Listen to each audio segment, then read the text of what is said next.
तर या महाराष्ट्राच्या परंपरेला धरून ते पावलं टाकते। सर हिंदी में बता दीजिए कि आज राष्ट्रवादी कांग्रेस पार्टी के राष्ट्रीय अध्यक्ष पवार साहब की अध्यक्षता में हमेशा की तरह मंत्री और जो हमारे नेतागण हैं उनकी बैठक हुई।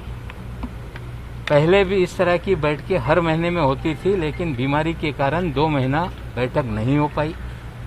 आज बैठक हुई जिसमें कोविड हो, वैक्सीनेशन हो और महाराष्ट्र में जो राजनीतिक परिस्थिति है उस पर चर्चा हुई है।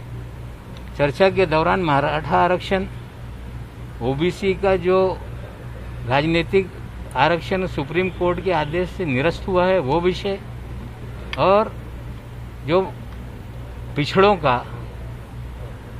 प्रमोशन में आरक्षण है उसको सभी विषय को लेकर चर्चा हुई। सरकार सभी वर्गों के साथ खड़ा रहे। राष्ट्रवादी कांग्रेस पार्टी मंडल आयोग की पक्षधर रही है।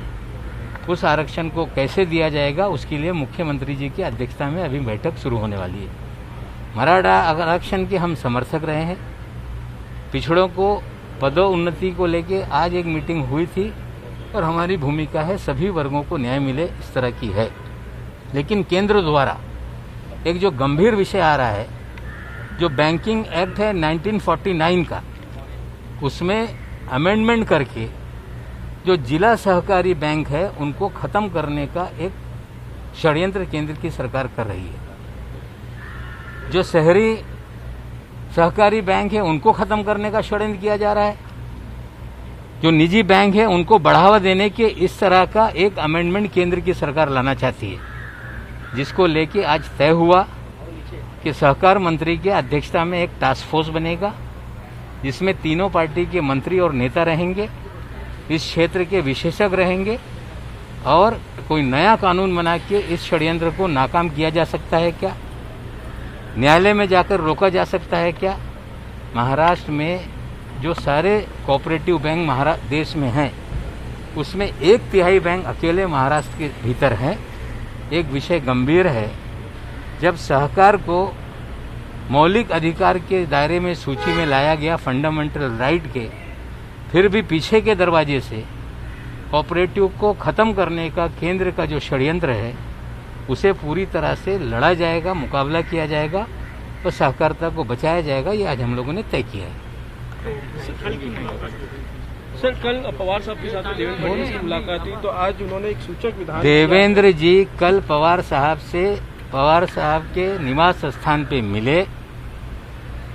बीमारी के बाद एक सदिच्छा भेंट उन्होंने दी, स्वयं कहा था। आज उन्होंने कहा है कि कोविड में नहीं लेकिन बाद में सरकार परिवर्तन होगा। हमें लगता है तारीख पे तारीख देवेंद्र जी हो या चंद्रकांत पाटिल जी हो देते आए हैं।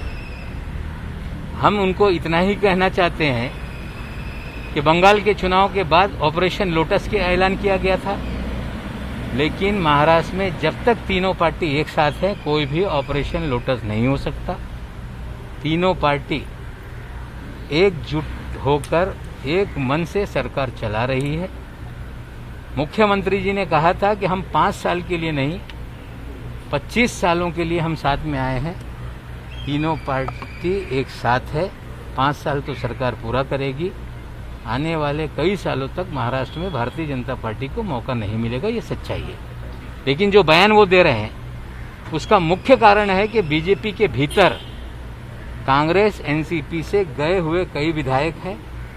उन्हें रोकने के लिए लगातार इस तरह के बयान मजबूरी में उन्हें देना पड़ता है और हमें लगता है वो अपने लोगों को बचाए रखने के लिए इस तरह का भ्रम फैलाने वाला बयान देते रहते हैं। Thank you sir.